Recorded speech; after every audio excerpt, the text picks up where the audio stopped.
Ladies and gentlemen, welcome to Epic Realms. I am your host, Nick, and with me today we have actor, musician, and audiobook narrator, which is kind of the same. I mean, it's voice acting, but I want to Yeah. differentiate them. I'll mention my thoughts on the differences later. But with us today is Jarrett LeMaster. How are you doing? Welcome. Hey, I'm so happy to be here. This is going to be a lot of fun. I'm doing really well. we're Yeah. for those listening to the podcast, we're also live streaming, and there is some band practice going on. So Jarrett's in his tool shed, and Yeah. I'm like, man, I wish I had that many tools. Yeah. Um, So sorry. Yeah, I know. I wish it's funny because I do a lot of things, mhm. but this is my like space for Zen. Nice. So I do the audiobooks, we do all that stuff, but I come out here and I build things in the garage. That's what I do. So, I also enjoy to build things. I can't say I'm oh, good at cool. it, and I don't have the tools for it. And sometimes I put stuff off, but Yeah. and even if they turn out horrible when they're done, I'm Yeah. still like, that's really cool. I can't wait to use this. Yeah, I can't wait to build. I can't wait to use my thing. I know Right? there's nothing better than building something and then kind of just sitting on it or using it. I don't know. It feels good. Yeah, Feels it good, man. definitely does. You you Yeah. you've done so many audiobooks, Yeah. and acting as well. Whether Sure. it's the Alexander King series, the Sinking Man series by Justin Yeah. Leslie, who we had on. But before you did all of that, before you got into the professional business, like what were you like in school? Were you acting in school? Were you doing performing and audio stuff in school as well? Yeah. So I never did audio stuff, but I did act in school and I was in theater. So I Okay. was a theater kid. That's kind of where I cut my teeth. I did it in high school. In high school, I was a lot of things. I was like an athlete. So I played baseball, I played football. I would go from football practice to building the set for the Shakespeare show we were doing to doing the Shakespeare rehearsal. And then so I never really did any homework. so, Right. and the next day I would just have to do it all over again. It was just an insane schedule. And so I did a lot of things. And then when I got to college, I kind of just cut out everything but theater. And so I ended up focusing on theater and doing that the whole time. And it was great. It was a lot of fun. Did you end And up then getting like that a led, Go ahead. I was going to say that led to a theater company outside of school, which was really cool. We ended up I was in this theater company called the Actors Co-op in Hollywood because I had moved out here to go to school. And then I wanted to kind of stay and be an actor. And so I was in this theater company called the Actors Co-op. And we did shows. I did shows for about 4 years there. And then I moved over. I started doing work at the Mark Taper Forum, which is like kind of like if you're in LA, it's like where you're gonna, I don't know, it's a good theater in LA. And so it was a great place to work and it was super fun, had a great time. And then did movies and some TV. I've been, not really a lot of TV, but I did some movies and film and that kind of stuff. Did some westerns, which we're not going to talk about. Oh, we So, aren't. Oh man, no, we can't. let me Okay. cross that off. No, yeah. So yeah, and then gosh, yeah. So it all kind of has evolved like in different ways, kind of going from one thing to the next.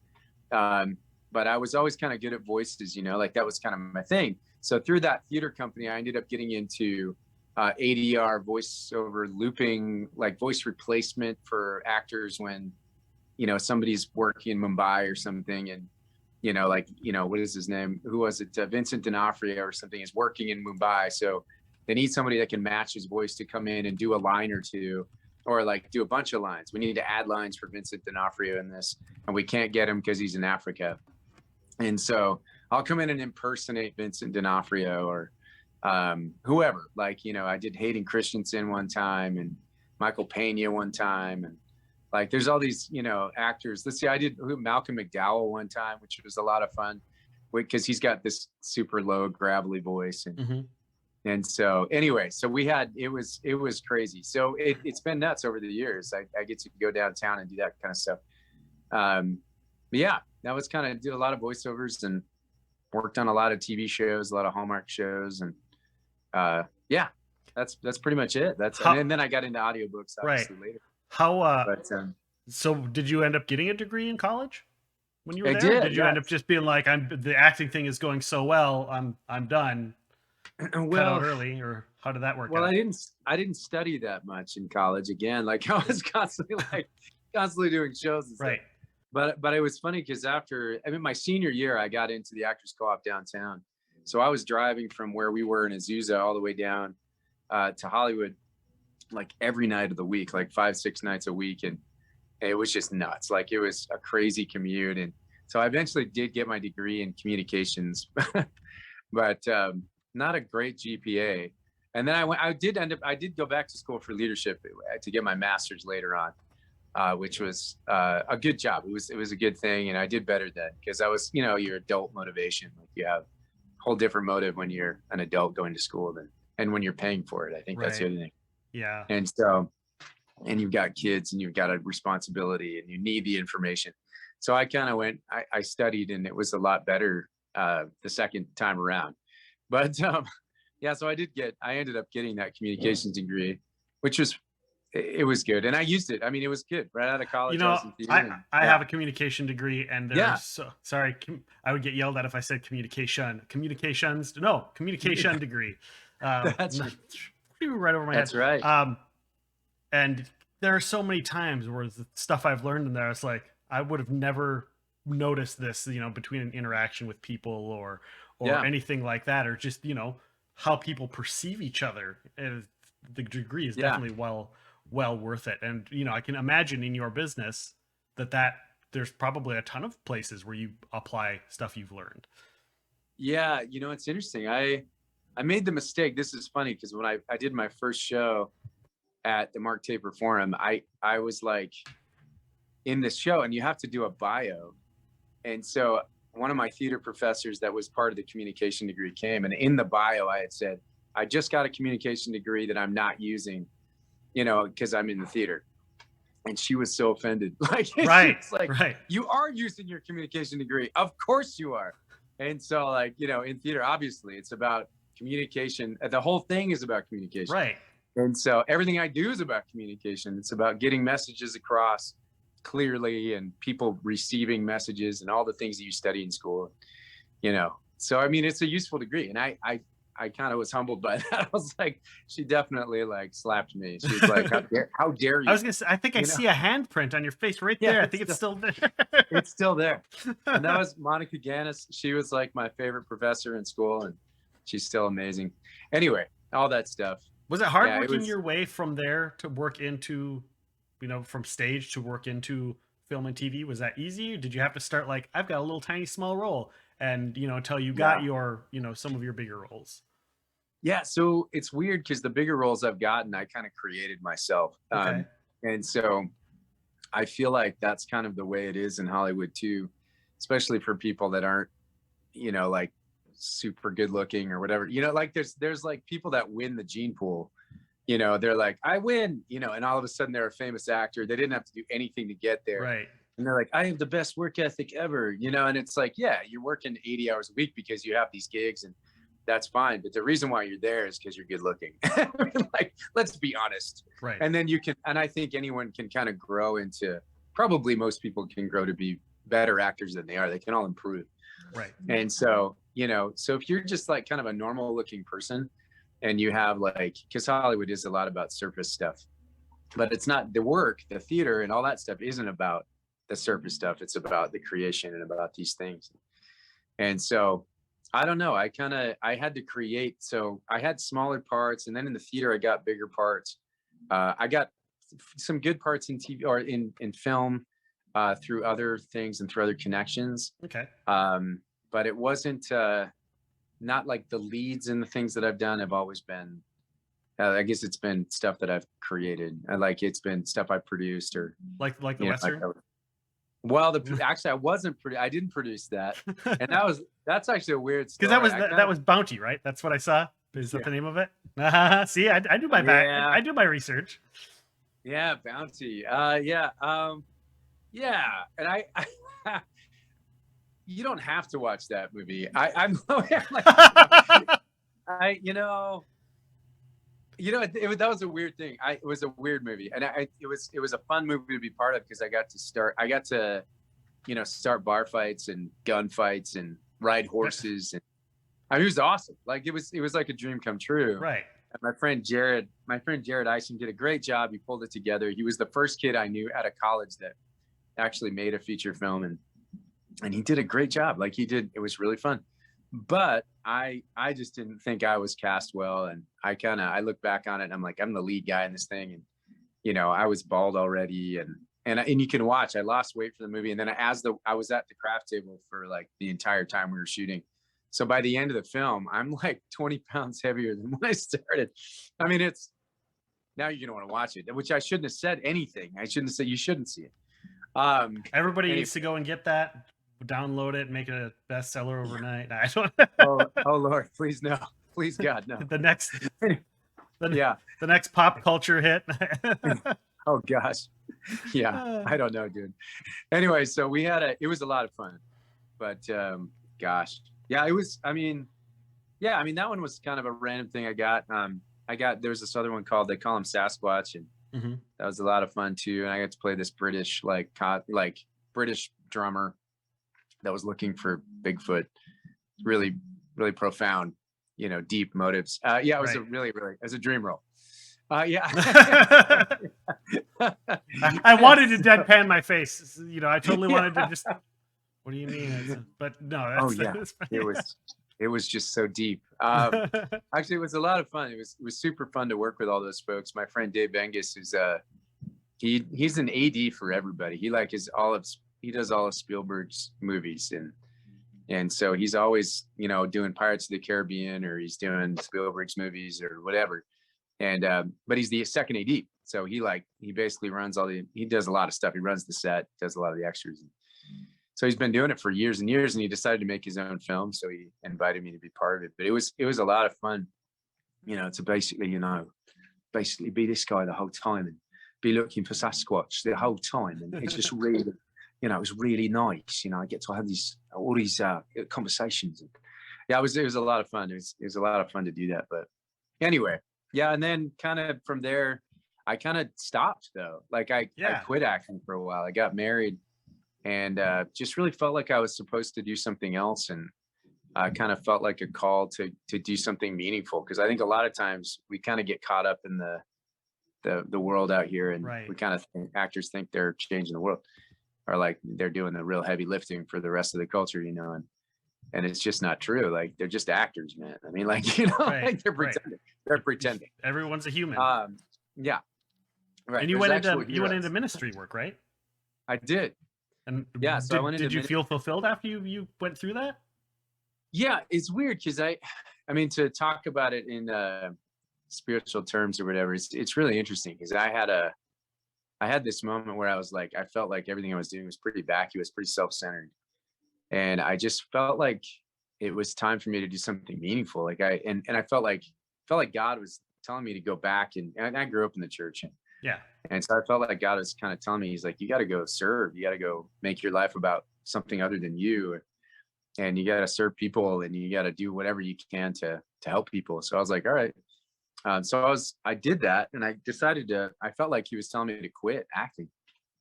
And so I did. And it was hard. But immediately, like it was within like a month, my friend Jared was like, hey, come be part of Bounty. And, so I was like, I went back to him. I went back to God, and I was like, hey, is it all right if I do this? Because I know we had this thing. And so yeah, I felt like you said it was all right. So I went and I did it. And then ever since then, it's been just kind of whatever's come up. Like I don't really pursue it. I don't hit the pavement really hard. Like I'm not really pushing.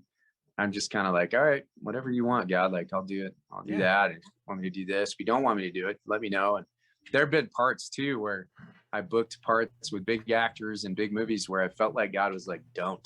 Yeah. And I was like, you gotta be kidding me. I'm going to burn bridges if I say no to this. And he's like, say no. So I was like, all right. So I told my casting director, I called the casting director and my agent. I'm like, look, I can't do this. I felt like this is going to sound really crazy. But I was like, I feel like God told me not to do it. Yeah. And they're like, oh, and they don't understand, and they get mad. And so I'm just like, all right, well, you know. But you got to go with So your feelings about things. You know, yeah, there's totally. a reason people do things, and I think there is a nice little story about that we'll get to coming up about, you know, about things just falling in place. You and I Yeah, talked about it beforehand, and we'll definitely get yeah, to that. And you did a yeah, bunch, of spiritual books as well as audiobook reader. How do you, you know, since we're on the topic, how do you yeah, choose? Obviously, because you know people have different views and different thoughts on things. How do you choose which sure. books to do and which ones don't? Do you come across one where you're halfway through and you're like, oh, you know, I don't really agree with this? Do you just Yeah. go on with it? How do you deal with stuff like that when it's, you know, when it's stuff like that?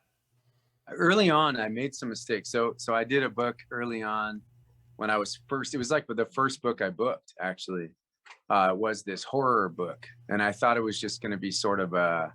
It was about this Episcopalian minister that was going through a crisis, and I thought it was going to be sort of like an exorcism of Emily Rose kind of thing. Okay. And I was, you know, I'm okay with that, you know, like that lines up with my worldview. And so I was like, all right, yeah. And so I got into it, and I was almost done. I was in the last chapter, and I wrote the author. I was like, look, dude, I was like, because it was really blasphemous, like at the end. So I had already recorded all the book and spent all the hours doing it. And I called up the author. I was like, look, dude, like I try to live my life to kind of honor Jesus. And I was like, this is really, really, it's harsh, dude. Like this is like It was hard for not honoring him. And I was like, so I can't do it. And I was like, I appreciate your writing. You're a great writer, and all this stuff. So anyway, we had a cordial a breakup, I guess is what it was. Yeah. So we went through the process of like terminating our contract. So that's happened. And then I think with other books, you know, you just have to sort of be either educated on the author, or you have to do a lot of research before you make decisions. Like, because a lot of time, you know, and I know my heroes for audiobooks are like Scott Brick, and I've heard him talk about this. I love Scott Brick. He does all the books I like. You know, he does all the like Pendergast novels, like, which I love, like all the, you know, Douglas Preston and Lincoln Child. Like those guys are awesome. He does all those. He did Eric, what is his name? Eric Erickson or Eric Johnson, the guy that wrote Devil in the White City. You know who I'm talking about? I don't. That was an amazing book, by the way. If you guys haven't read it or listened to it, it's just insane. It's a true story. And it's about this serial killer that killed like 200 or 300 women in Chicago in the 1890s. And just crazy. But anyway, Scott Brick does that. And he has to make decisions too. And obviously, I think he and I would differ maybe in our views. But he's like, I just can't do things I disagree with politically. He's like, but I'll do pretty much everything else. And I have standards too. Like my stuff is I can't do things. You know what? My standard is kind of the same for acting. Like I can't do sexuality. I have a wife, I have kids, I have ministry. I have a lot of things going on. Yeah. Cussing doesn't seem to bother me a whole lot, I think, but kind of blasphemy, sexuality, those things bother me. Okay. And so, so those are my standards. And I'll ask authors, I'll be like, hey, you know, what's the sexual content in this? Like how descriptive do you get? Right. And they'll send me the scenes, which is always awkward. But like no, but we have, you know, and sometimes I've been cool with it, and other times I've been like, you know, thank you, I can't do this. And so I don't know, it's not great for my career, but it's good for my soul, probably. Right. You know? Well, that's and the I thing. think For people listening, like I don't think a lot of people understand that there are a lot of decisions that have to be made when you're doing work like this. Because again, you know, obviously politics, religion, anything like that, you know, there can be things that you do or don't agree with that you might not want to talk, or like swearing. Like, I tend to, I unless I'm around a bunch of people who swear, I generally don't swear a lot. And when I do, my theory's always been like, if you swear, it should be for a reason. It shouldn't just be throwing F-bombs left and right for no reason whatsoever. You know, but if, you know, somebody robs you for $10 million, then you might want to drop an F-bomb. I understand. So there's appropriate but times. people don't realize that, you know, sometimes you're asked to do things that you might not agree with, and then you have to say no. So I totally get that. I mean, it's interesting. Something you did say yes to, though, was reading audiobooks in general and doing it. Did Did you do any narration from TV or movies or anything like that that kind of Yeah. broke you into doing audiobooks and you're like, oh, this is, I think I like this a little bit better doing the voice acting Yeah. more? And So that's a great question. I did a lot of voiceovers for TV and movies over the years, and about 3 years ago, I got the narration. I was the narrator in a movie called The Birth of the Dragon, which was it was a Bruce Lee biopic. okay. That was from Steve McQueen's perspective. Okay. And so it's it's an interesting concept. I don't think the execution was super great, unfortunately, but I do think it was a fun movie to watch. There's a lot of good kung fu in it. If you guys get a chance to see it, it's great because it's Steve McQueen. It's like the story of Steve McQueen going to San Francisco before either Bruce Lee or Steve McQueen were famous. And Bruce Lee was teaching Wang Chung in San Francisco, and Steve McQueen gets taught by him. He actually became a student. Oh, wow. And it's a true story, kind of. I mean, like, it's definitely, they took some liberties for sure. But anyway, so all this to say, they couldn't figure out a good edit that made sense in the movie. And so they were like, maybe we need a narrator. So they had me come in, and I was Steve McQueen's voice. The guy that played Steve McQueen is Billy something. He's in a lot of things. So if you ever get a chance, I can't remember his last name, but he's in everything. And so I can do a pretty good impersonation of him. So I ended up being Steve McQueen's kind of voiceover.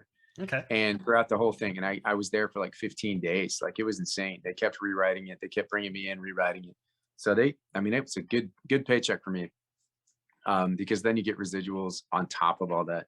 Yeah. The money that you make initially, and SAG minimum wage is good. It's like if you're there for a day or if you're there for 2 minutes, it's still like, I think it's still like $1,000 a day or something now. And so, anyway, all this to say, I kind of realized how much narration was just like kind of a normal thing, natural thing. And then I had a friend that asked me to cast a movie that Val Kilmer was in, because it was, everyone knows now. You couldn't talk about it before, but everyone knows now that he had throat cancer and all that stuff. And so at the time, he didn't talk about what he had, and he still couldn't talk. He didn't have his voice box back. And so they had to replace all of his lines. He didn't have the control of his lower lip, like all these things.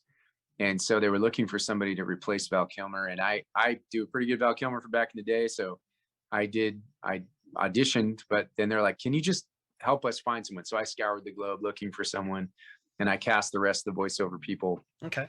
And then that guy, I know this is a long story. I'm so sorry. The guy that brought me in to do that, the sound designer, the sound guy that was over everything, he was a friend of mine. And so he's like, hey, I got a friend who needs a narrator for a book. Would you be willing to audition? I was like, yeah. So I auditioned and booked that one and realized the process. And it was like, I can do this. Like, this is just like podcasting. Like, it's really easy. And so I was like recording on Logic, editing. I did everything at first, and which takes a long time. If you're just recording, editing, mastering, all that stuff took me forever. But I was still just like, oh, I can totally do this. And if I can do this at home, this would be so sick. And so I started reading in a closet or reading, at my desk, and it just sort of like built and built and built and built. So I had about 10 or 15 books under my belt, and I built a studio here on my property. I have about half an acre out here. And so I built a studio in a woodshed. And so I used that, and then it kind of took off from there. I have a friend who's in Kenya, actually, that edits for me. And he actually runs my website too, but his name's Evans Wonder Keys. And he edits and masters for me now. Nice. And we met, I was out in Kenya about 2 years ago, and we met out there, and then he came and visited me. And then I had another Kenyan friend come stay at our house. And I was like, dude, you could totally do this. You need to do this. So he's doing that, and I'm trying to get him more work because he's so good. But anyway, but he's editing for me, and I pay him to do that. And then that's how it kind of has become this thing. I had a guy mastering for me in Colombia. So it just sort of grew from there. It's like this kind of business sort of just kept growing. How do you get to when you're having a character? How do you interpret, when you're reading a book, interpreting the tiny nuances of a character, or when you're covering certain roles, or when you're switching roles. Yeah. How do you pick those apart to know exactly what they are, and then of course to be able to go back and do them in like another book down, a year later, or chapter later? Yeah, it's hard to remember. I think sometimes some books are easier, some books are harder. I had a book last year that had like 30 different accents, 40 different accents. We're talking like Israeli and Kiwi and like South African and all these like Russian, obviously like the normal ones. I always consider like the mainland Europe like sort of normal, Yeah. like Russian, Eastern Europe, like, Irish, Scottish, all the British versions and York, all that stuff. I always kind of consider them normal. But if you're going to South Africa and you're doing like like everything else Kiwi, like that stuff's hard, man. So anyway, I couldn't remember. So I had to do little sound clips of the voices that I did. And then it would be like, oh, this guy, I got to go back up, listen to it, go back and read it. Sometimes I can remember it and I can just keep it in my head, but sometimes I can't. So, but yeah, and I think the nuances of character, it's weird because in the audiobook world, you don't really have a lot of time to do a lot of research on the character. So you kind of have to make quick decisions. And so you have a new character that enters in, they give a physical description. And so what I do oftentimes is I cast it with someone that I like or know. And then I kind of take on that person's ethos. Like I'll just be like, it describes an older gentleman that's tall and he's lanky and he's got a halting character. Then I'll just be like, yeah, maybe he's like Chris Walken, or like, like, so I'll put I'll just immediately kind of based on their physicality, I'll just kind of create someone in my mind. And that sort of keeps it in my mind. I can actually remember that a lot easier than just trying to remember a voice. So I have a picture of a person. Yeah. But yeah, you have to make quick decisions emotionally too. It's like you don't realize, especially when authors don't tell you, like, he said with, while he was choking with laughter, what I mean? Like a lot of times they'll say that stuff afterwards. So you have to go back and re-record it, or you realize like, oh my gosh, like I got to put more into this. So do you read the books ahead of time?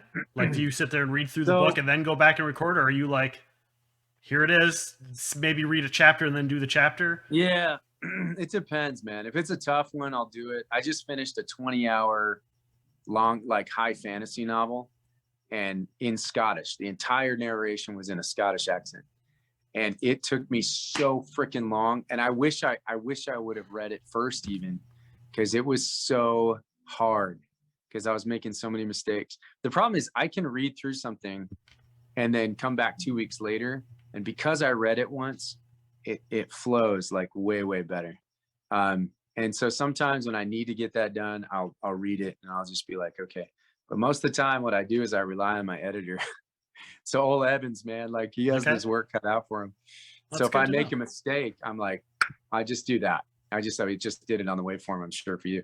But like I'll just do that. So like right there, it's like you can look at it. Oh, there's a mistake. So you cut to that, sliced it, make sure the manuscript, pull it over.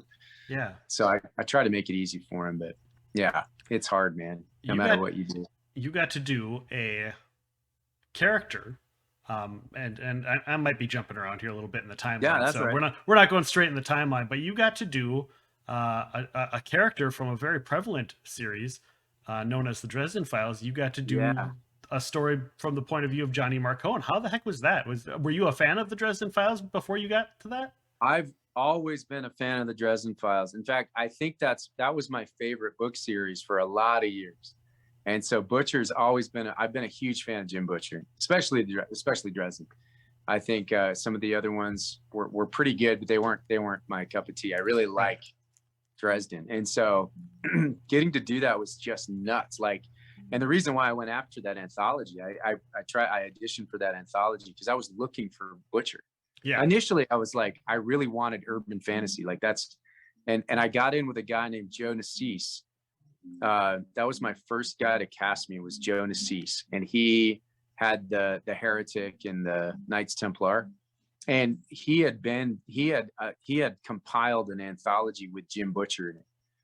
And so then I was like, hey bro, can you hook me up with Jim Butcher? And he's like, oh, I don't know. He's like, I got this, I got that. but he cast me for his whole series. And then I ended up going back, and I love James Marsden too. Mm-hmm. So who did the narration for all the Butcher stuff. Did you listen to that when you were doing Johnny Marcone? Did you listen to that and try and keep it based off of him, or did you try to do it your own? No, I just did it my own, because I know what he does is a lot more straightforward. And I think if I were to do it again, I wouldn't go with the Chicago as much. I actually went hardcore Chicago. Okay. And so it was just kind of like this, like the entire time. Okay. And so Johnny Marcone, and Marcone, he doesn't actually go by Marcone. Yeah. He goes by Marcone. And so anyway, so I had to switch that out. And so I kind of made it like this Chicago gangster kind of thing. And I think if I were to redo it, I would have just made it a little bit more gruff and dark and, Yeah. But it is good on the resume, man. The fact that I can say I've done a Jim Butcher book has gotten me into a lot of other doors, I think. Yeah. So, yeah. Or at least a short story by Jim Butcher. Hey, same thing. Yeah. Yeah. And it's not like it's a small side character. It's a main character from the series too. In a lot of it. So totally. And all the characters in that story were all main characters. Right. And so it was Guard, the Valkyrie, it was Hendrix, who, is his guy who's always in the books. Who else was in it? Oh gosh, what's her name? The girl that plays that's Harry Dresden's brother's girlfriend. Tom Wraith's, I know the Wraith's girlfriend. What's her name? It's I don't remember. Julie? No. Nope. I can't remember. I can't remember. I know who you're talking about. Yeah, though. you know what I'm talking about. Yes, I know who you're talking about. So she was in it, and they make reference to Harry. They make reference. So I mean, for me, it was sort of a dream come true. It was like, oh my gosh, I can't believe I get to do this. And so I just did a royalty share on Justine, that's right. Yeah, Justine, man. Thank you to our live viewers on chat. Hey, thank you guys. Yes. So I mean, Butcher is awesome, and there's no way I'm ever going to get to read a Jim Butcher novel or not just that, Dresden, because James Marsden has it locked down. And so, and he's Spike from Buffy the Vampire Slayer, right? You can't mess around with that guy. Dude, I was a huge fan of his long before he did that too. So that's the other thing. Like, I'm a fanboy of all these guys. And so getting a chance to work with any of them is like super cool. Yeah. One of your top, one of the top selling audiobooks out there that I think you have is the Alexander King series. Yeah. Tell us a little bit about that series. So Bradley Wright is a really prolific author. Because that's like a military, that's like a Thomas Clancy type theme going with it. It is. It's kind of an international spy thriller. And I don't know how, I've gotten a couple of those now where I don't know why my voice sounds like a young international spy thriller, but I guess it does. There you go. Because generally those, and I was talking to Bradley about this too, because generally who they would cast for those are these old men. And so that's kind of the traditional thing. If you look back over Robert Ludlum or those are, they're all like old men. Like that's what it sounds like. It sounds like an old man, grizzled, been around for years. Mm-hmm. And so they wanted somebody that sounded fresher, but still kind of had that quality of the tough quality or whatever.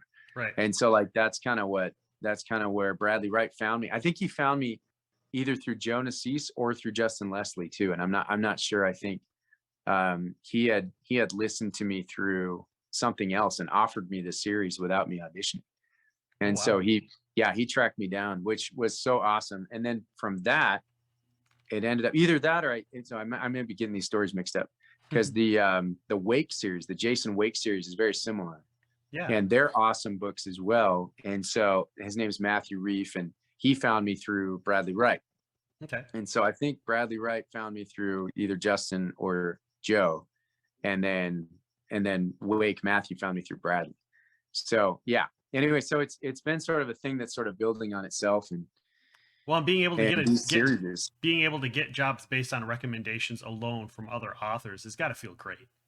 Oh, it's so awesome. And the way these guys are, they're so prolific that they can pay too. So these guys are making money doing what they do. And I think that's the difference. So I've worked for a lot of authors that are kind of first timers that are like, I'm just trying to get this out there. I'm trying to get a good, all right, I don't have the budget right now, but can we do a royalty share? And sometimes if it's good enough work, I'm like, yes, but I've kind of backed off on the royalty share thing because it's like gambling a little bit. Yeah. And so you never know if all that work's gonna pay off. And I just don't have the time to really put into something that may not be a sure thing right now. And so, but yeah, it's interesting because like, you know, there's that whole thing. It's like, what's the standard rate? Like all those things. What are we trying to get to? Is there an actual standard rate for Mhm. narrators? Yeah. So anyway, so like making decisions financially, it's so great to have these series because these guys are like, they have a standard rate for me and I know there's a book coming every month or something like that. So I just kind of have them lined up from these series. And I just got the back novels for the Alexander King series too. So I did so now he's giving me the Xander Kings, which are all the prequels. Okay. And so I'm doing all those next. So I have them on the docket. I just finished one today, not his book, but another one, the Forgotten, the high fantasy one. And then I'll start with Bradley Wright, I think tomorrow or the next day. So how do you tap into those characters? You know, when you're getting in yeah. there, because Dude, how do you drop in? I guess is the term that. yeah, like how do you end up? I mean, the narration, and this may be just like a trade secret or like a total like cheat that I do. But when I read for that kind of stuff, my favorite narration ever on a TV show was Narcos. Okay. Did you ever see that? I've seen a couple episodes. So I wasn't huge. That wasn't like my cup of tea type of show. Yeah. When I watch TV. Totally. Well, but the crazy thing is that guy, is it Charlie Hinman? I'm not sure if it is. He's got such a cool voice that like I was just always drawn into his voiceover, his narration, because he was always narrating. Okay. And not very many shows can really get. I mean, narration is such like it's a hit or miss thing. Sometimes it's necessary. Most of the time, it's not. And so, anyway, when you get a good one, it's awesome. So anyway, I kind of based it on him, and I was like, "That's the freaking coolest voice I've ever heard. I'm gonna do that."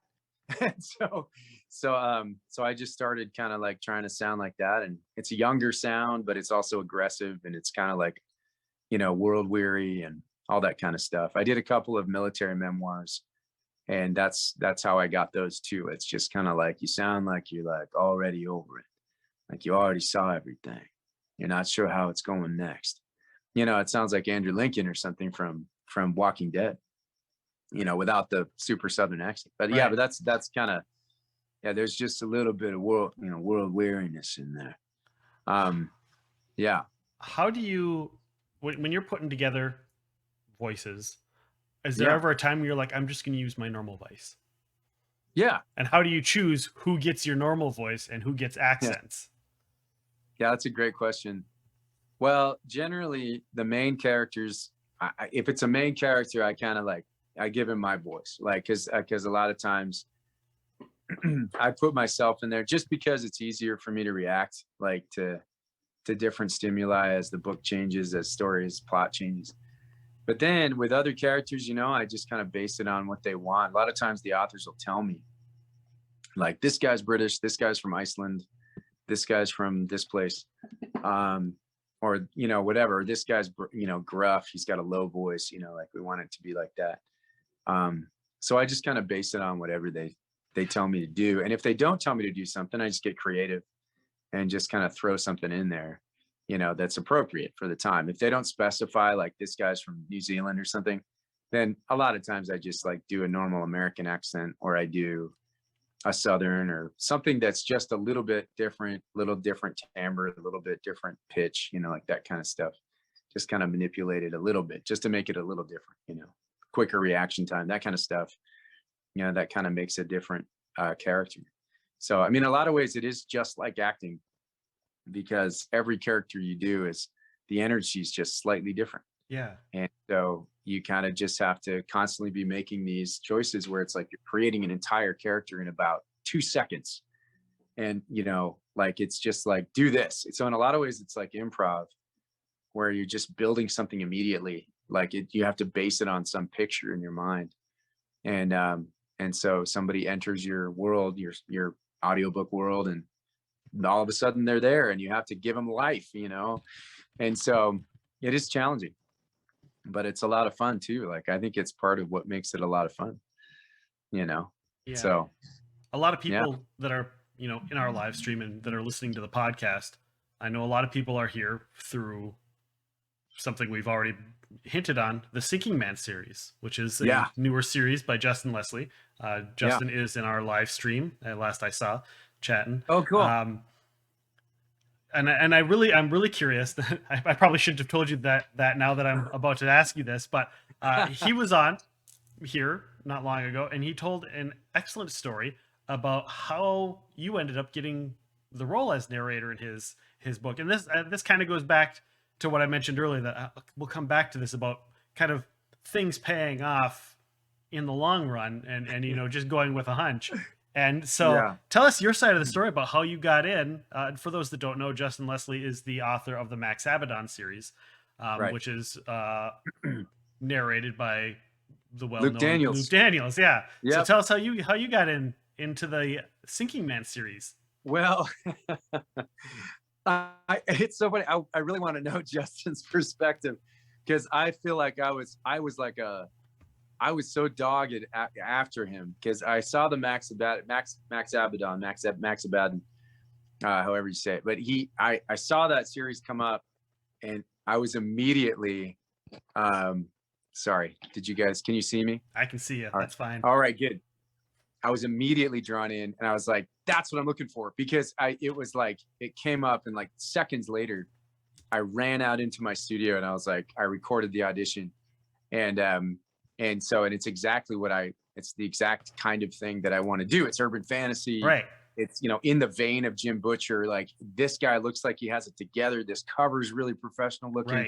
Right. Everything about it was so perfect. And I was like, so I just went after him like crazy. So I sent it off, and then I sent off another take, and then I sent off another take. I sent like 3 or 4 takes, and it was like, they allow you to send a bunch of different auditions. So I just kept doing it. I was like, here's another take, Justin. Here's a different approach. And so, like, it was so funny, because I was like, I'm going to annoy the crap out of this guy. Oh my goodness. I hope he doesn't hate me, but I'm going to send another one, so I just wanted it that bad. And so anyway, and then a few days passed, and he actually got back to me really quick. He was like, hey man, thanks so much. This is great. I'm so glad you're so passionate about it. Like, he's probably just being kind. Like, it's like, geez, dude, back off. But then a few days later, I followed up. I'm like, hey, I just want to see if there's anything else I can do. Like, can I take another one? I could do something else. I can be anything you want, so anyway, he eventually, about 2 weeks later, he was like, look, dude, he's like, you are my first choice if I don't get this other guy.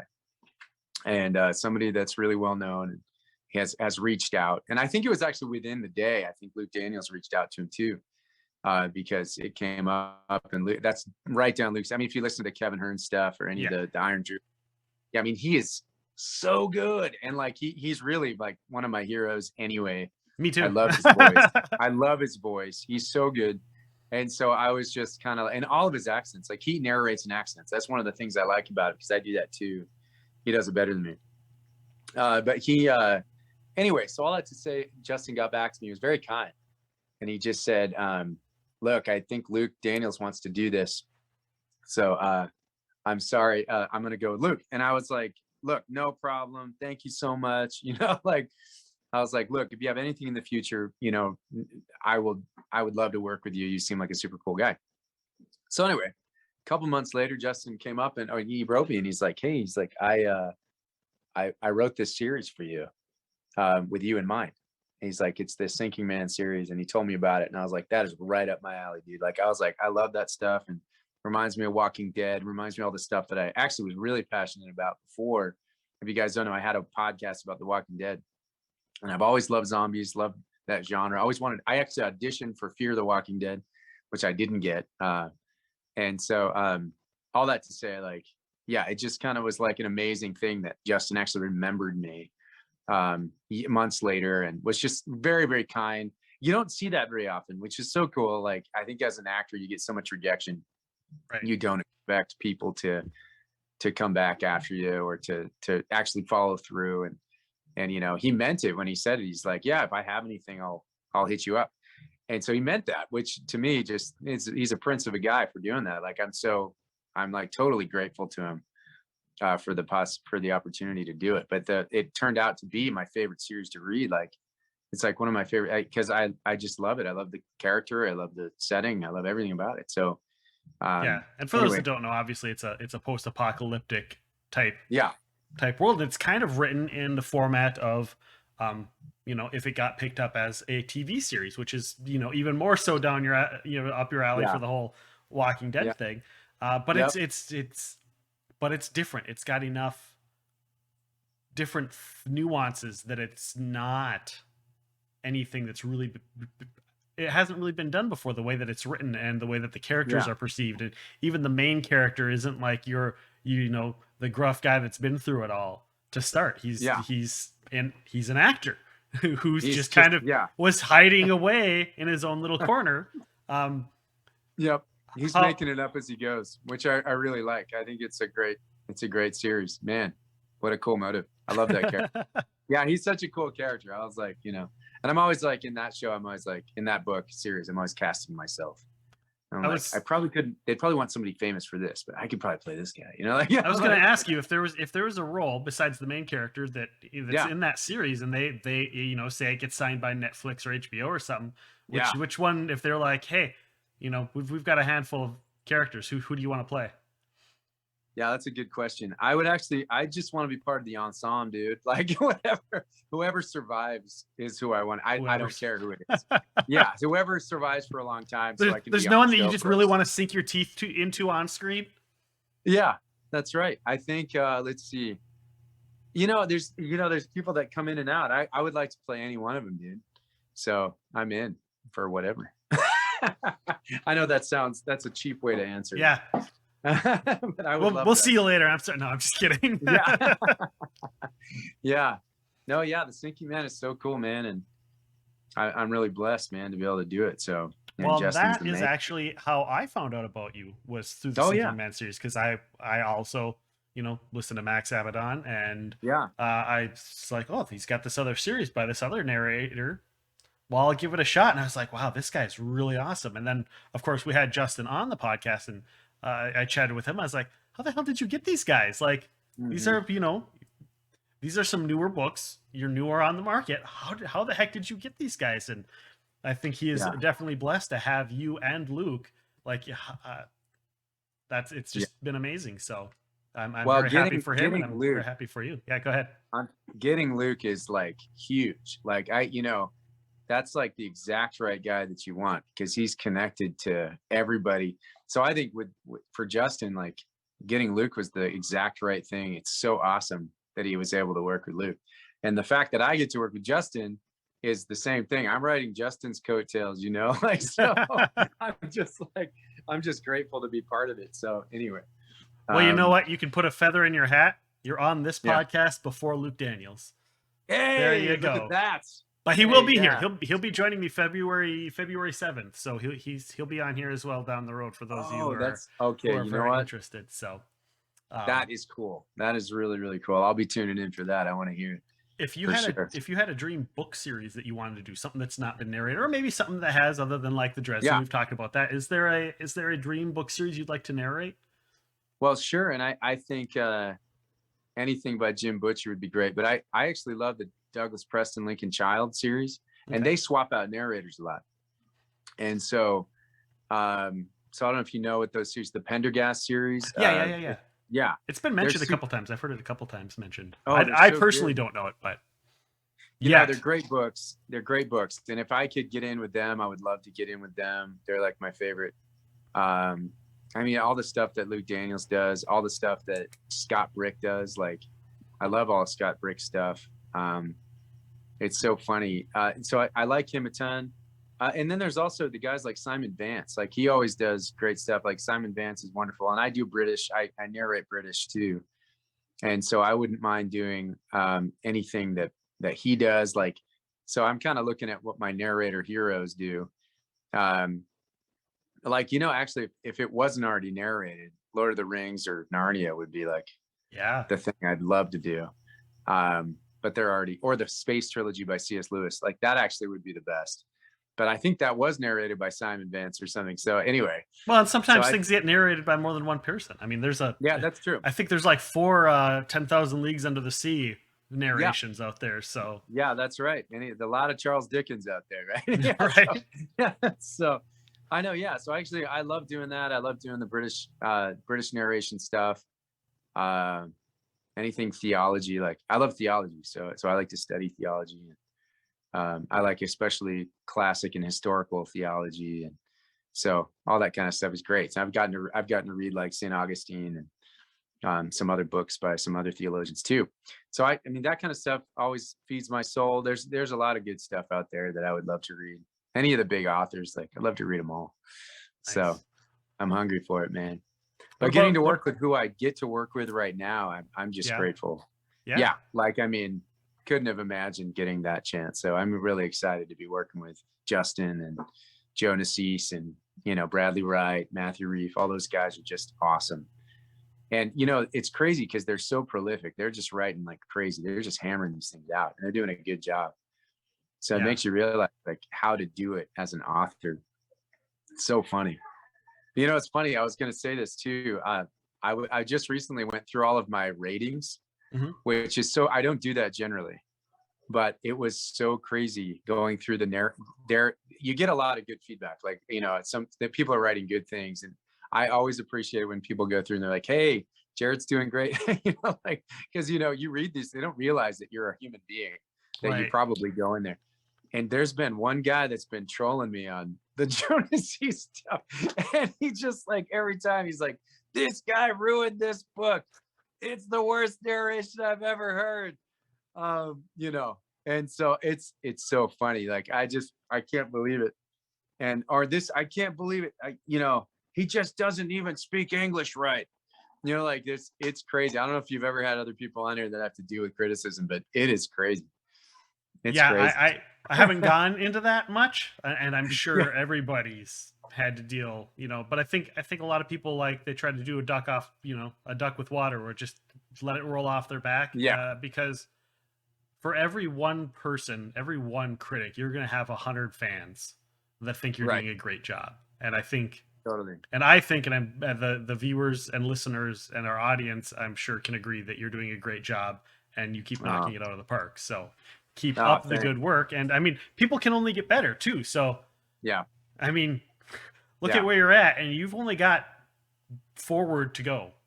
So. Yes, it's been a lot. It's about a year and a half, 2 years now that I've been doing it, and it's just been going crazy. So but I'll tell you, you're right. It's kind of like dealing with criticism is funny.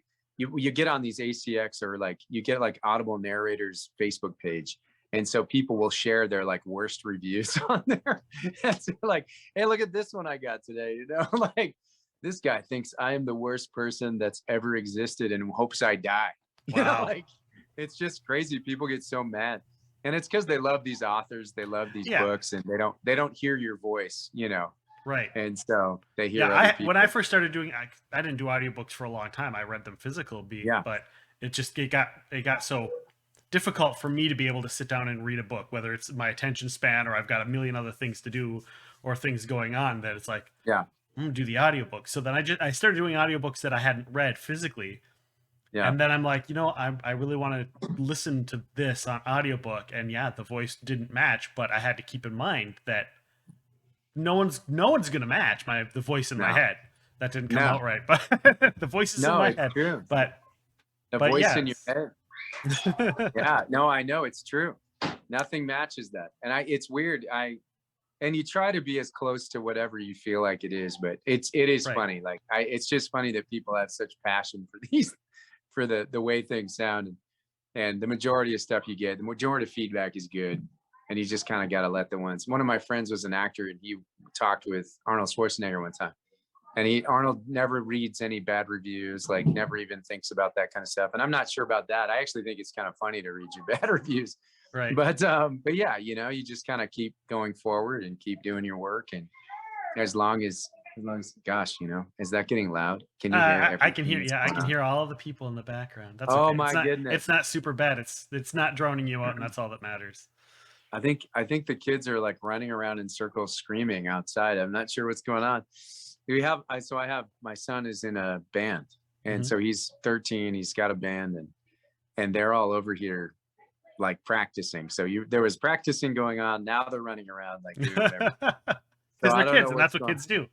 Yeah, I have That's 4 boys, and so it's like it's always crazy around here. well, I'm But surprised that they haven't knocked the entire building you're in over yet at this point. no, you're right. No, I'm surprised too. Do you have any I upcoming projects coming up that you want to share or I talk do. about? Yeah, so I'm actually I'm doing a movie in December called Nefarious. Okay. So which is really, really cool. I'm excited about it. I did a movie a couple of years ago called Unplanned, and the same production company, production crew. And that was another situation where the director remembered me, and he told me, he's like, I really want to work with you again. I had one scene in the movie, and he's like, I want to work with you again. And then he was like, he actually called me, which is so crazy. It never happens in Hollywood. So it was so cool. He called me up. He's like, we wrote a part for you in this movie. And so I know it's not audiobooks, but I'm excited about it. I'm going to get to go to Oklahoma City, and it's based on a book, and it's really, really cool. It's a serial killer thing. And, I'll have a lot more lines in this one than I did the last one. Nice. So yeah, so that's going to be really cool. And I'm not a main character, but we'll see what happens, man. I get to actually interact with the main characters. So that's cool. Yeah. So like the famous actors I get to interact with. Anyway, so that's going to be rad. It's in a prison in Oklahoma. Wow. Yeah, a functional prison. So I've got that coming up. I got the 3 prequels to Bradley Wright's Alexander King coming out. So that's what I'm going to start recording. I have another urban fantasy series that I'm excited about called the Witch Hunter series by K.S. Marsden, who was that's actually a pretty good series, a really good series. Just did all 3 books at once, and are going to be releasing those within the next couple weeks, maybe about a month. Great. So I'm very excited about those. She's from Yorkshire. The whole thing's in a British accent, and I had to re-record the best friend because he's actually from Yorkshire. So I was like doing a terrible Yorkshire accent, and she's like, "You got to fix this." So I had to go back through and re-record all of his lines, Jamie's lines. So anyway, that was a pain in the butt, but it's going to be worth it because she helped me out a ton. She's a great author, and written really well, urban fantasy, right up my alley. Nice. So I've got that series coming out. The new Sinking Man's, I just talked with Justin today. He sent me an email.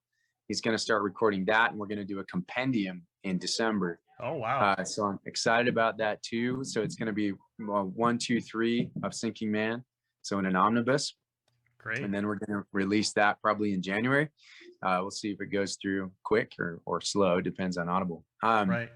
But we're going to put those together in the next week or 2. And then record the 4th book starting in February. So at least I think that's when we're going to do it. Okay. So I'm really excited about that. And then, yeah, the right stuff. And then Matthew Reef has another one. Yeah. So there's a lot coming out, man. Excellent. Yeah. A lot of fun. A lot of work. Do you do public appearances? Do you go to like conventions or anything like that? So I haven't yet, but I would. And if there was an invite, I wouldn't mind going and hanging out, talking to people. Cool. Yeah. Good to know. Yeah. Good to know. And yeah, you don't have a lot of social media presence, but your website is jarrettlemasterhome.com. Yeah. Yeah. While you have a Twitter, you're not necessarily on there. Same with Facebook and stuff like that. So if you guys want to find him, jarrettlemasterhome.com, you can get all of his stuff there. Yeah. He's got all of the audiobooks and everything you can find there. Jarrett, thanks for joining us tonight. It's been a blast. Totally. We'll definitely have to have you back when you have other stuff coming up and help you promote that and chat. Maybe we can get you and Justin on together at the same time. Oh, and have you guys bounce ideas off of each other. So thank you very much for joining us. Hey, thank you so much for having me. Thank you for listening. Thank you for watching. Really, really grateful to be here. Thank you so much. This is such an honor. So thank you. Thank you. Right on. Next week, everybody, we are doing a bonus episode, special announcement. If you're hearing it here for the first time, we're doing a bonus episode out of our bi-weekly run. I had promised Ed Greenwood that we would help promote his next Kickstarter. So Ed Greenwood and Andrew Velakakis Oh gosh, he's got a long name. They're going to be joining us to help promote their Kickstarter. So their Kickstarter is going to have graphic novels, RPG supplements, books, stories, all kinds of stuff. So join us for that special bonus episode next week, December 13th. Legendary comic book writer Chuck Dixon will be joining us, and December 27th, author, RPG designer, and award-winning miniature sculptor Robert N. Charrett will be joining us. So stick around and listen to all of our episodes there. For Jarrett and myself, thank you all for listening to Epic Realms.